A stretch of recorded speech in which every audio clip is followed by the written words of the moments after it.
Welcome to my neighborhood. I actually live in the backyard though, which is down there. So it's very much like the dogs that I fight for, because these guys are up here in the mansion and I'm in the backyard, being ignored every day as they walk to lunch. They walk by and they pretend that I don't exist. And it's not easy, but I'm not here for me, I'm here for these dogs.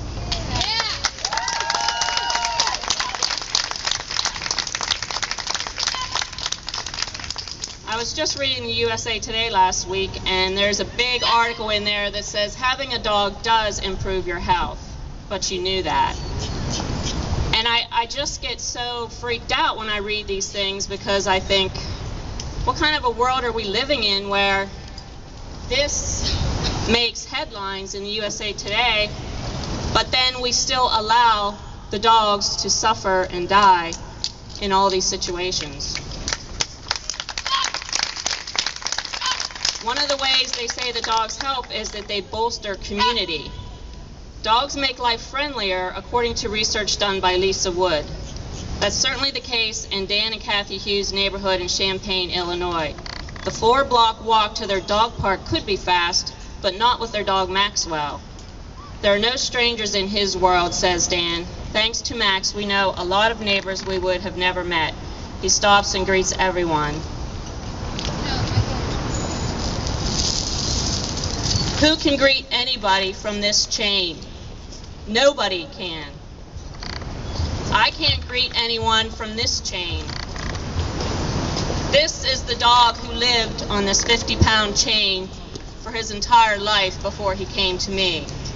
Is it any wonder that he became aggressive? How could he not become aggressive, attached to this chain and dragging this chain day in and day out? It's completely unacceptable.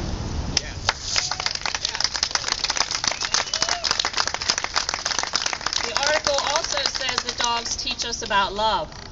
That goes for loving ourselves and others. Child psychologist Robert Beyer of Albuquerque conducted a study of 128 children and concluded that pre-adolescent kids who get the chance to help care for dogs tend to have higher self-esteem and empathy than those who do not. And yet, just last week, another 6-year-old girl was mauled by a chained dog in McKeesport, Pennsylvania. Alaha Crutchfield, 6, and her sister were playing in the backyard when the neighbor's dog broke its chain, jumped over the fence, and mauled the first grader. She was basically ripped to the skull. He said he had scalped her. It ended up taking 2 to 5 hours to repair damages that were done from ear to ear. And this is the dichotomy that we're living with. Why do some people treat dogs the way they deserve, and yet we allow others to get away with completely abusing them, and then they turn around and destroy our children?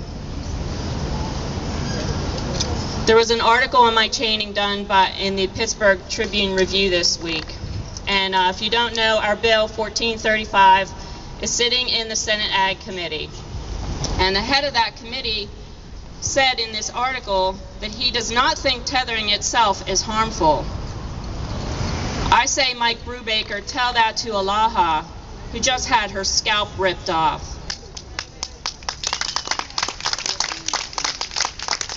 Tell it to Brianna, who lost her life in the last session while we were fighting for a law to a chained Roddy attack. Tell that to Magnum, who spent his life chained to this 50-pound chain. And tell it to the neighbors and the caring people like you and I who have to watch this suffering and we can't do anything about it. It's completely unconscionable.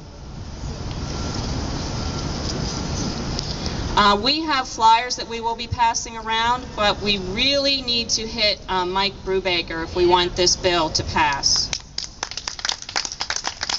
Mike Brubaker has a town hall meeting this Wednesday night, September 15th, from 6:30 to 8.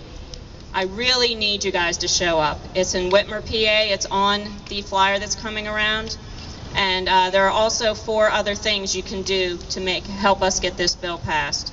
but we need you guys. We really do.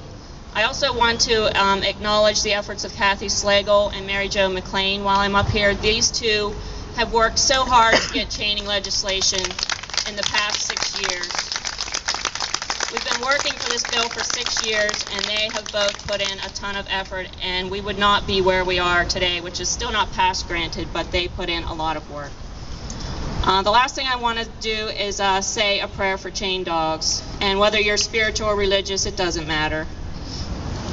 We bring to you our voiceless, our sad, our lonely, our chained, and ask that you will scoop them up into the arms of the divine, comforting them, protecting them, calming them, breaking the chains man has bound them to.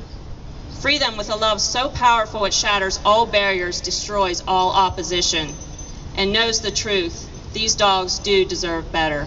Thank you.